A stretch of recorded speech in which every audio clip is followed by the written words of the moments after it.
Muito bom. Hoje a prof vai estar num congresso, tá?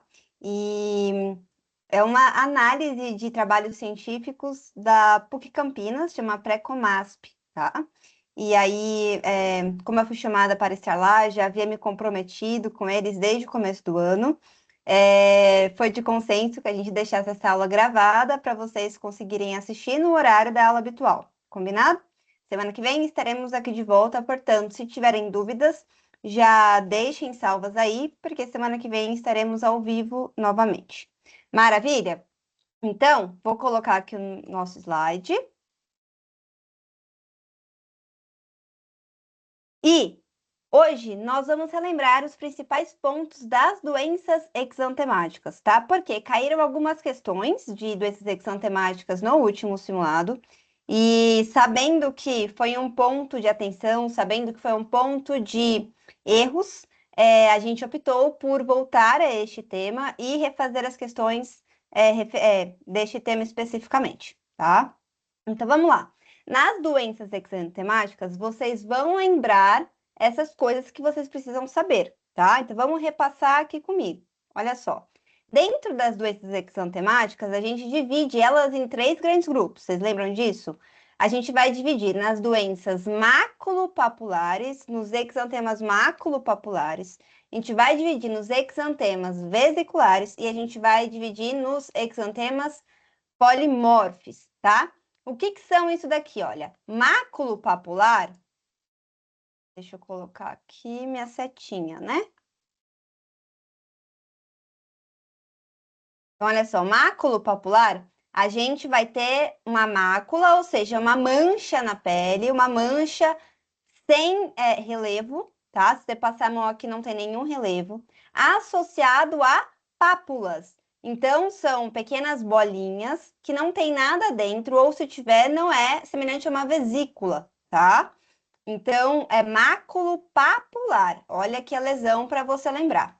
As doenças que são maculopapulares, que se apresentam desta forma aqui, nós temos quatro: sarampo, rubéola, o exantema súbito e o eritema infeccioso. A gente vai relembrar como que diferencia esses quatro, tá? Então, a questão vai dar para vocês um exantema maculopapular. Ele pode escrever maculopapular ou ele pode dar na questão referindo que é uma mancha com pápulas ou com bolinhas, tá? E é isso que você precisa lembrar, ou ele vai te dar uma foto disso daqui. Já nos exantemas vesiculares só tem duas opções. Ou vai ser varicela, a catapora, ou vai ser a doença mão-pé-boca. Lembrar que a doença mão-pé-boca é aquela que é causada pelo Coxsackie A16, tá? Principalmente. Então, é esse que você tem que saber, combinado? Ela vai se apresentar na forma de vesícula, tudo bem? Aqui tem relevo e tem secreção dentro, tudo bem? Não é pus. Se fosse pus, seria pústula, tá? É vesícula, tudo bem? E depois nós temos os exantemas polimorfes, que pode ser tudo. Aí a gente tem a escalatina e a gente tem o Kawasaki, ok? Então precisa saber esses três grandes grupos, precisa saber quais são as doenças que estão enquadradas nesses três grandes grupos. E você vai achar isso daqui super fácil a partir de hoje. Então, bora lá. As exantemáticas maculopapulares, elas podem se apresentar assim, elas podem se apresentar assim, tá? Elas podem se apresentar assim ou assim. Você vai aprender como que diferencia isso daqui. Já nas vesiculares, olha só, vai ter vesículas, tá? Então, lembrar, queridos, que a varicela, que é a catapora, ela vai apresentar as vesículas em qualquer região do corpo, tá?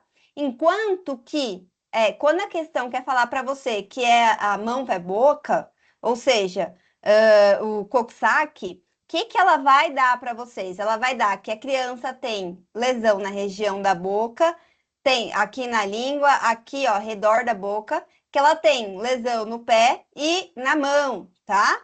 Aí que vem a doença, o nome que a gente dá para ela, que é o mão, pé, boca, tudo bem? Então, são vesículas que vão aparecer nestes locais especificamente, tá? Pode também dar na região glútea, certo? Também é bem característico, mas você vai guardar essa imagem aqui, tá? Vira e mexe, tem um monte de surto em escola e essa doença precisa conhecer, tá?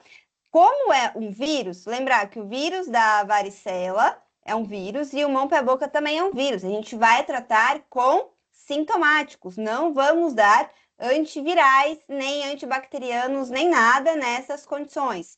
A não ser que tenha alguma condição muito grave, que seja uma doença grave, que vocês não precisam saber agora. O que precisa saber é que é um vírus e que, portanto, não precisa de tratamento com antibióticos. Normalmente vai ser sintomáticos, então vai dar um analgésico para dor e para febre, porque elas vão cursar com febre. E na pior das hipóteses, algum outro sintomático específico para aquela região. Mas aqui, na questão, você não vai precisar saber disso. Vai guardar a palavra sintomáticos, hidratação e casa, ok? Quando é os exantemas vesiculares. E depois nós temos os exantemas polimorfes. Olha só, aqui a gente tem dois grandes grupos, aqui precisa saber também, tá? Como que a gente vai lembrar disso daqui? A escarlatina parece uma lixa, tá? A pele parece uma lixa. A gente conversou sobre isso, mas agora guarda esse ponto especificamente. Enquanto, queridos, que o Kawasaki tem um mnemônico bem característico e a questão vai dar isso para você. Faz aqui comigo, tem que fazer aqui comigo, porque senão vai errar, tá? Vai errar e vocês não vão mais errar isso daqui. Então, é aquela questão de a criança apresenta febre há 5, faz a mãozinha, 5 dias, associado a conjuntivite bilateral, associado a Hagrid's aqui na boca, né?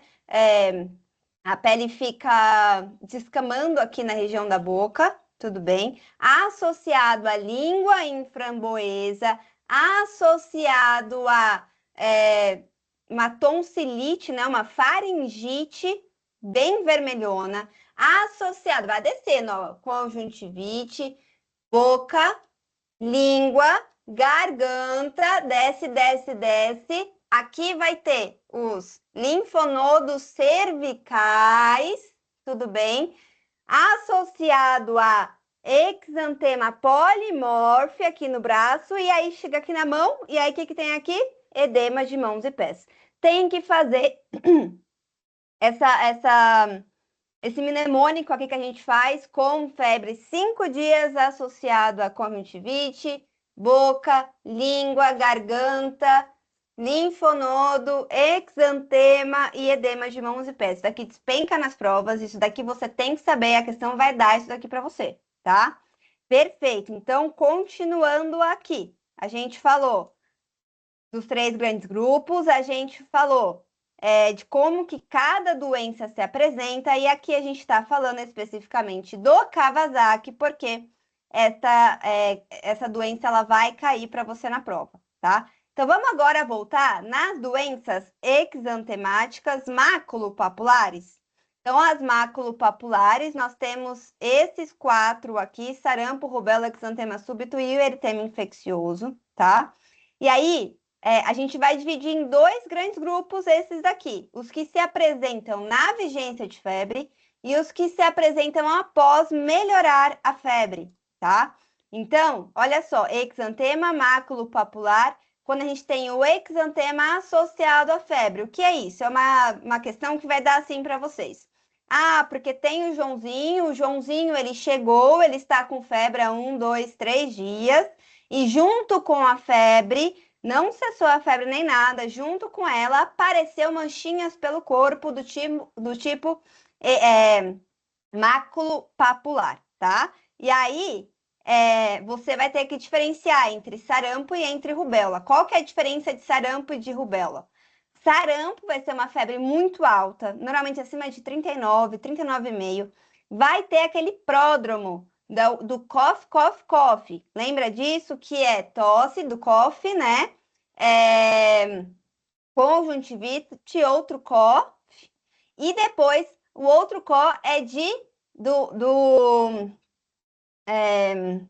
daquela característica da do sinal de Koplik, que é aquele sinal que fica aqui ao redor, dentro da boca, que é branquinho, acinzentado, tudo bem? Então, cough, cough, cough disso. Vocês vão lembrar. Por que do cough de tosse?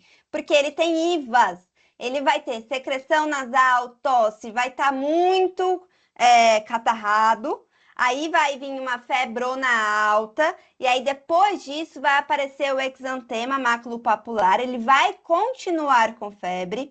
E ele vai chegar para vocês assim, olha essa criança aqui. Essa criança, ela está caída, ela está prostrada, o estado geral dela está ruim, tá? E aí você vai olhar para ela e vai ter um exantema maculopapular que começa na cabeça e desce. Vai até a região caudal. Começa na cabeça e desce. É um exantema céfalo-caudal. E ele, a palavra-chave que vai aparecer para você nessa questão, ele vai colocar como morbiliforme, tá? E aqui é a manchinha de Koplik, que eu falei para vocês que também pode aparecer. Se não aparecer, vai continuar sendo o sarampo, tá? Agora, se aparecer, é aquela situação que é patognomônico. Se aparecer a mancha de Koplik, com certeza é sarampo. Mas se não tiver ela, paciência, ela não é obrigatória, tá lá na questão para ser o sarampo, tá bom? Qual que é a diferença do sarampo para a rubéola? A rubéola também vai ter uma criança que vai estar com febre e que vai aparecer o exantema maculopapular na vigência de febre, tá? Então, aqui, ó, febre associado a exantema, tudo bem? Só que a diferença é que a criança da rubéola, ela vai estar em bom estado geral, ela vai estar ótima. A febre, ela é baixinha e pode ou não aparecer aquela linfadenopatia retroauricular, tá? Ou occipital posterior, occipital ou cervical posterior, que vai aparecer essa bolinha antes de aparecer o exantema, tudo bem? Então, o pródromo do sarampo é IVAS, o pródromo da rubéola é a linfadenopatia. Tudo bem? Perfeito? E aí vai ser uma criança que vai estar em bom estado geral e se tiver uma prostração, vai ser uma prostração leve. Os dois, eles são rosinhas, tá? Os dois são esse exantema aqui, olha. A diferença é que o de cima, o sarampo, ele vai se apresentar como morbiliforme, vai estar na questão, e o de baixo, ele vai se apresentar como exantema róseo. E aí eu quero que vocês lembrem disso daqui, róseo, porque rosa é bonzinho, é de boa, tá bom? Então, por isso, róseo, tá? E aí, lembrar que a rubéola não causa grande prostração, não é uma doença que costuma se apresentar de forma grave e, portanto, você vai lembrar do nome róseo, porque a questão vai te dar isso, tudo bem? Perfeito. Tanto o sarampo quanto a rubéola são doenças que têm vacina, tá? E os dois são causados, são causados por um vírus, tudo bem? Lembrar aqui, olha, que o vírus da rubéola é o toga vírus. Toga vírus, às vezes, vai estar na alternativa perguntando qual tipo de vírus. Esse aqui você precisa saber. Os dois se trata com sintomáticos, tanto o sarampo quanto a rubéola se trata com sintomáticos, tá? Lembrar que é um vírus, portanto, o vírus não se dá antibiótico, a não ser que tenha alguma complicação associada. Ai, Júnia, mas qual que é a complicação associada? Veja, o sarampo, ele vai apresentar inicialmente com pródromo de IVAS, não é? Então, a gente pode ter todas as complicações de uma IVAS comum, de uma infecção de vias aéreas superiores. Quais são elas? Pode ter uma otite média aguda, pode complicar com uma sinusite bacteriana, pode complicar com uma pneumonia. Então, são as complicações clássicas, tá? E lembrar que, como os dois têm vacina, tem que orientar a vacinação. E lembrar que, caso a grávida ou imunossuprimidos entrem em contato com esta condição aqui, tem aquela situação diferente para fazer a imunoprofilaxia. Tudo bem? Perfeito. Lembrar que o sarampo, queridos, ele também associa lá a vitamina A. como tratamento, tá? Os dois são sintomáticos, ou seja, um antipirético, um analgésico associado à hidratação e, no caso do sarampo, a vitamina A, ok? Agora, a gente também tem os outros dois tipos de exantemas, que são aqueles que aparece a febre, aí depois some a febre cessa, e aí sim vem o exantema maculopapular. E por isso, nessa condição, a gente vai ter o exantema súbito e vai ter o eritema infeccioso. O exantema súbito, ele com certeza vai aparecer na sua prova em uma criança menor do que 2 anos. Ele não costuma acometer crianças maiores do que 2 anos, tá?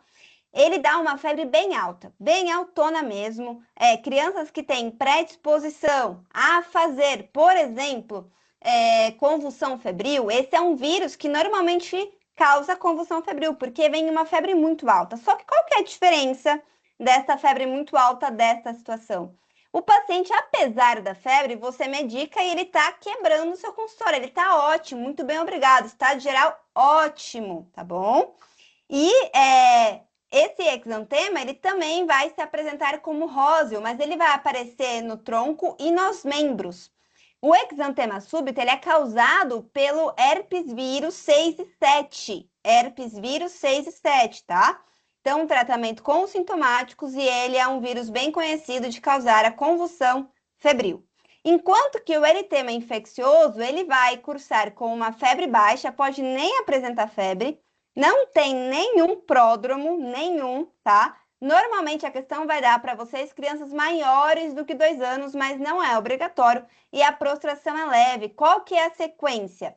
Vai aparecer primeiro o exantema na face, ele vai evoluir para os membros e, por último, para o tronco. Característico, tem que saber isso daqui, tá?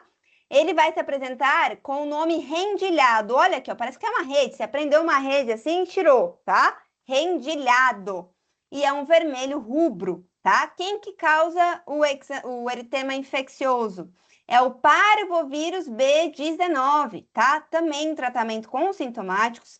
E ele pode, sim, causar uma situação mais grave em crianças e pacientes que tenham anemia hemolítica prévia, tá? Então, ele vai causar uma anemia aplástica e, portanto, ele pode cursar com uma anemia grave em pacientes que já tenham alguma anemia hemolítica, ou seja, que sofre hemólise por qualquer motivo que seja, ele pode causar esta crise. Tudo bem? Se não causar, o tratamento também é sintomático, tá?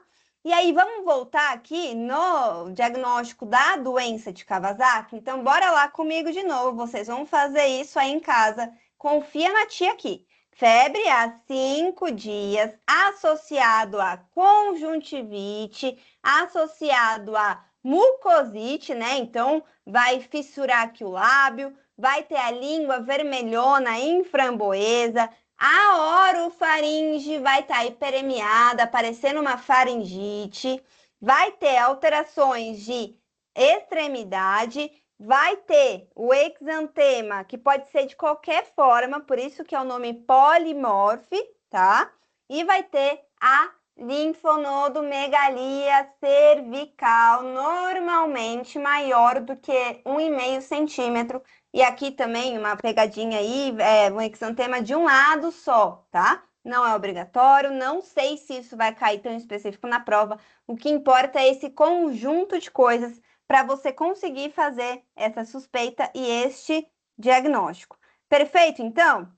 Então, tá aqui o nosso critério principal, tem que ter a febre por 5 dias e tem que estar associado a 4 ou 5 dos sintomas que a gente conversou, tudo bem? Conjuntivite, mucosite, alteração de extremidade, exantema polimorfo e a linfadenopatia cervical. O diagnóstico é feito com febre mais do que 5 dias, associada a pelo menos 4 desses critérios. Então, bora lá fazer a questão que caiu no simulado de agora de vocês, simulado 7. Um lactente de 8 meses, 8 meses, pequenininho, apresenta febre alta por 3 dias. Gente, se é febre alta, ou ele tá querendo falar que é sarampo, ou ele tá querendo falar que é o exantema súbito. Lembrar que existe também uma outra forma de chamar o exantema súbito, que é a roséola infantum, tá? É o nome conhecido pelos papais, roséola, tudo bem? Então, bora lá, vamos continuar aqui, ó. Ele estava com o exantema maculopapular, então vai ficar nas 4 opções, e é um exantema maculopapular rosado. Nem precisa continuar lendo, porque se tá aparecendo a palavra rosado aí para vocês, no tronco, uma febre alta, de aparecimento súbito, né? Então, ó, apareceu a febre sumiu, seguida de um aparecimento de um exantema. A criança tá ativa. Opa, aqui ele tá querendo falar que é o exantema súbito, né? E tá aceitando bem a alimentação. Vamos por exclusão aqui, ó. A varicela, por exemplo, ela se apresentaria como um vesículas, né? Ele não apareceria aqui maculopapular, ele se apresentaria como um exantema vesicular, tá? Então, não é varicela. Lembrar que a varicela, dependendo do estágio em que a gente diagnostica, ela pode estar em todas as formas de vesícula. Pode estar lá numa vesícula aparecendo agora ou pode já estar em crosta, né? Ele vai numa sequência até cicatrizar. Então, tem que lembrar disso, tá? Mas, normalmente, ele vai dar a palavra-chave para você, que é vesículas. Aqui ele não falou nada sobre isso. Depois, a gente tem o eritema infeccioso. Por que a gente não vai pensar em eritema infeccioso? Febre alta não é característico de eritema infeccioso. Criança de 8 meses normalmente acomete crianças acima de 2 anos, tá? A questão não vai querer arrumar briga com vocês, mas se aparecer aí, também poderia ser uma possibilidade. A diferença é que é uma criança que está em ótimo estado geral e está com febre alta, né? Então, por aí a gente já pensaria no exantema súbito, né? E não no eritema infeccioso. Não falou nada sobre isso. Além disso, não falou que é um exantema que é rendilhado. Tem que lembrar da rede que prendeu lá no braço e soltou, tá? Então, seria uma característica. E também lembrar da sequência em que ele aparece, né? Ele aparece primeiro na face, vai para os membros e depois para o tronco. E ele apresentaria, né? Ele colocaria na questão para você como vermelho rubro. E não é isso que está aqui. Meus queridos, atenção aqui, atenção, tá? Essas são as palavras-chave. Se você souber isso daqui que está no slide, você vai responder talvez 90%, 100% das questões. Se não der todas, pelo menos 90% você vai conseguir responder só com esses macetes que eu coloquei aqui. Eu não coloquei nada além, porque tem que saber isso daqui. O restante, depois, se quiser, pode estudar, e eu sugiro que faça isso, mas pelo menos isso que está aqui, você precisa ter na cabeça de cor antes de fazer qualquer prova, tá? Eles são os macetes que precisa tá fácil, tem que lembrar fácil isso daqui. O sarampo, por que que não é? Não teve pródromo de IVAS, é uma criança que está em bom estado geral, não tem nada a ver com isso daqui, né? E a rubéola, queridos, por que que não é rubéola? Poderia até ser, olha, é rosadinho, né? A criança está em bom estado geral, mas a rubéola não cursa com febre alta, tá? Não cursa. E além disso, o exantema ele apareceria junto com a febre e não depois da febre ter cessado. Então, portanto, essa daqui, a resposta era exantema súbito. Depois me contem se ficou claro isso daqui, tá? Vamos para a próxima questão. Olha só o que eu falei para vocês, por que tem que saber. Menino de 12 anos levado por sua mãe à unidade de pronto atendimento com quadro de febre alta há 6 dias. Então, febre alta em menino de 12 anos há 6 dias. 6 dias, guarda aí. A qual está associada à irritabilidade, exantema difuso maculopapular eritematoso. Opa, até aqui a gente ainda não sabe muito para onde ir. Sua mãe nega que haja outros sinais e sintomas. O exame físico evidenciou edemas endurecidos em mão e pés, conjuntivite bilateral não exudativa, adenomegalia cervical, hiperemia de orofaringe e hipertrofia de papilas linguais, ou seja, língua em framboesa. Ô, meus queridos, olha só o que a questão está querendo falar. A partir dessas informações, é correto afirmar que o achado associado à principal hipótese diagnóstica deste caso seja.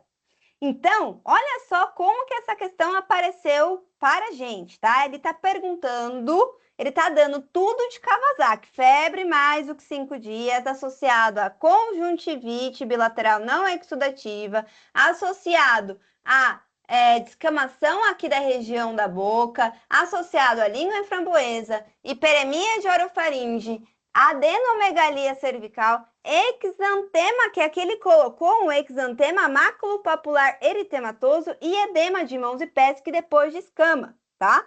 Então, o que ele está querendo perguntar aqui? Qual que é a complicação do Kawasaki? Qual que é a complicação do Kawasaki? A complicação do Kawasaki é o aneurisma de coronária. É por isso que a gente tem que fazer o diagnóstico de Kawasaki. Por quê? Ele é uma condição que não é causada por não é uma complicação do vírus especificamente, é uma doença imunológica, tá? Portanto, tem que ter fator predisponente genético, tem que ter associado a predisposição ambiental para fazer o Kawasaki. O tratamento, por mais incrível que pareça, é a prevenção do aneurisma de artérias coronárias. E é por isso que a gente tem que fazer o diagnóstico de Kawasaki. Porque se a gente descobrir que realmente é Kawasaki, a gente vai fazer o ecocardiograma e a gente vai partir para o tratamento com imunoglobulina para evitar que essa reação imunológica ela cause este aneurisma, tudo bem? Então, por isso que é importante saber o Kawasaki, porque para a doença específica não tem tratamento. O que tem tratamento é para evitar a complicação, que é o aneurisma. Então, orquiepididimite não, né? Não tem nada a ver. Trombocitopenia, na verdade, ela vai causar trombocitose, vai aumentar a quantidade de plaquetas e aqui também não é um grande problema, tá? Quem causa trombocitopenia? Caracteristicamente a dengue, né? Depois, a faringite exudativa. Poxa vida, se a gente estivesse falando até da escarlatina, a gente poderia pensar nessa faringite exudativa, não é o caso. A resposta aqui é o aneurisma de artérias coronárias, porque vai ter que lembrar que isso daqui é um Kawasaki. Olha só que importante lembrar todos os critérios, senão não dava para responder esta questão. Agora, a gente vai voltar nesta questão de icterícia, porque caiu no simulado 7. Então, vamos comigo rapidinho nessa, que daqui vocês já estão craques, né não? Bebê termo com 72 horas de vida, está sendo amamentado exclusivamente. Os pais observaram coloração amarelada na pele da bebê e levaram para o PS. No exame físico, a recém-nascida está ativa, com uma bilirrubina, com boa sucção e sem outros sinais patológicos. Opa, parece que está tudo bem. Aí, foi lá, viu que ela realmente estava ictérica, dosou a bilirrubina total e veio de 10. Considerando o quadro clínico e a história natural da icterícia neonatal, qual das afirmações a seguir está correta? Então, a icterícia ela é preocupante, por surgiu nas primeiras 72 horas. Gente, se a icterícia apareceu depois de 48 horas, isso é um ótimo sinal, tá? Então, aqui não é um problema de ser preocupante. A presença de icterícia em uma recém-nascida de 72 horas de vida com 10 de bilirrubina total é tipicamente considerada fisiológica.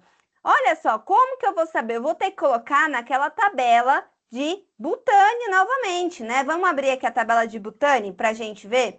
Olha só, uma bebê a termo com 72 horas de vida, olha aqui onde ela tá, certo? Ela tá com uma bilirrubina total, olha, de 10. Gente, 72 horas de vida com uma bili de 10, ela tá muito abaixo, ela é zona de baixo risco, tá? Quando é zona de baixo risco, qual que é, ou seja, menor aqui do que o percentil 40, qual que é a conduta? A conduta ela é expectante, observação clínica, não precisa ir para a fototerapia. e a chance de ser algo patológico é muito, muito, muito baixo, tá? Então, tem que saber isso daqui para responder à questão. Alternativa C, o nível de bilirrubina requer investigação urgente para doenças hemolíticas. Poxa vida, por quê? Pois qualquer icterícia em recém-nascidos é patológica? Não, né? A gente viu que a maior parte é fisiológica e é esperado que tenha, sim, a icterícia, tá? Então, não é qualquer icterícia em recém-nascidos é patológico, isso aqui tá errado. Ele quer a resposta correta. Vamos para D. A recém-nascida deve ser imediatamente submetida a exsanguíneo transfusão para prevenir danos neurológicos, dado a persistência da hiperbilirrubinemia indireta após 3 dias de vida. Muito pelo contrário, a gente sabe que o pico acontece em 72 horas e depois ele tende a cair até o final da primeira semana de vida. Então, portanto, essa alternativa está incorreta. Então, a alternativa certa é a B. Presença de icterícia em uma RN de 72 horas de vida com uma bili de 10 é tipicamente considerada fisiológica, refletindo a adaptação do metabolismo da bilirrubina. Muito bom. Vamos voltar para essa daqui, ó, do simulado 5, tá? Menina de 3 anos de idade com quadro de erupção maculopapular que conflui, tornando-se uma placa vermelho rubro. Ô, gente, ó, vermelho rubro na bochecha. Vermelho rubro na bochecha. Só por essa palavra, a gente já tinha que lembrar do eritema infeccioso, tá? Eritema infeccioso. Poupando a região perioral, a testa e o nariz, conferindo o aspecto de asa de borboleta. Eu quero que vocês lembrem disso daqui, porque como que eu guardava o eritema infeccioso, tá? Quando eu precisava decorar isso daqui. Olha só, eu imaginava uma mãe apavorada, porque parece que a criança tomou, ó, uma chupetada aqui na bochecha, ó. Mãe apavorada, porque pavorada de parvovírus. E eu lembrava que ela estava apavorada, porque parecia que a criança tinha tomado 2 tapas na bochecha, tudo bem? Então, lembrem disso daqui. Por quê? Porque o parvovírus, porque é quem causa. Olha só, o parvovírus B19 é quem causa esta condição, perfeito? Cadê? Não sei se vocês estão vendo meu mouse, vou apontar aqui, ó. B19, mãe apavorada, parvovírus. Tudo bem? Perfeito aqui, então.